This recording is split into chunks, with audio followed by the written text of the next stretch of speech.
বন্ধুরা, আপনারা যারা পাখি রেখে ঈদের ছুটিতে বাসায় চলে যাবেন, অর্থাৎ বাসা বাড়িতে পাখি রেখে যাবেন 3 দিন বা 5 দিনের জন্য, কিভাবে যাবেন সেই ব্যবস্থা আমি করে দেখাচ্ছি। দেখেন, মোটামুটি আমি 5 দিনের জন্য যাব। এর জন্য প্রথমত পরিষ্কার করে 2 বোতল, আরও একটা এক্সট্রা বোতল দিয়ে দিয়েছি। মোটামুটি 3টা বোতলে আমি পানি দিয়েছি, যেন পাখি 5 দিন 10 দিন পর্যন্ত খেতে পারে।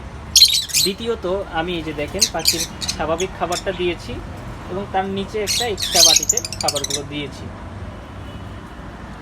সেম এই খাঁচাতেও দেখেন এক্সট্রা খাবার দিয়েছি, আবার ওই পাশেও আলাদাভাবে খাবার দিয়ে রেখেছি।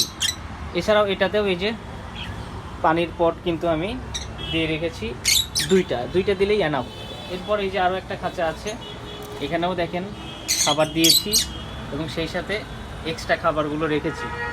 আর বাজবিঘার পানি সবসময় কম খায়, তাই ওর জন্য 1 বোতল পানি হলেই মোটামুটি ওর 5-6 দিন চলে যাবে।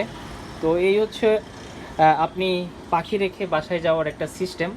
সবচেয়ে ভালো হয় যদি আপনার আশেপাশে কোনো লোকজন থাকে, অর্থাৎ পাশের বাসার কেউ যদি থাকে, ঈদে বাড়িতে না যায়, তাকে একটু আপনার রুমের চাবিটা দিয়ে যাবেন, যেন সে একটু প্রয়োজনে দেখভাল করে, তাহলে সবচেয়ে ভালো হয়। আর একেবারেই যদি নিরুপায় হয়, তাহলে সেক্ষেত্রে আপনার করণীয়, আপনি পর্যাপ্ত পরিমাণ খাবারগুলো দিয়ে যাবেন।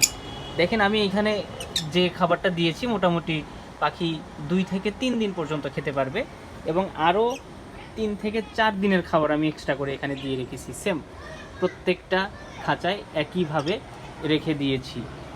তো আপনারা যদি এইভাবে পাখির খাঁচায় খাবারগুলো দিয়ে যান, তাহলে পাখির আর খাবার নিয়ে কোনো টেনশন করতে হবে না।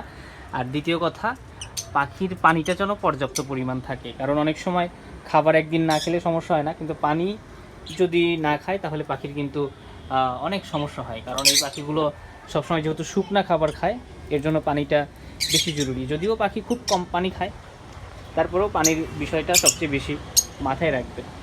তাহলে বন্ধুরা, আপনারা আশা করছি বুঝতে পেরেছেন। যদি আপনি আপনার পাখিকে একা রেখে ঈদের ছুটিতে বাড়ি যেতে চান, তাহলে আপনার করণীয়গুলো কি? আপনার সুন্দর পাখি সুন্দর থাকুক, এই কামনায় সবার ঈদ যাত্রা শুভ হোক। সবাইকে জানাই ঈদ মোবারক, এবং পাখিয়াল যারা আছেন সবার প্রতি রইল শুভেচ্ছা, শুভকামনা। আপনার পাখির প্রতি যত্ন নিন এবং পাখিকে ভালোভাবে টেক কেয়ার করুন। ধন্যবাদ।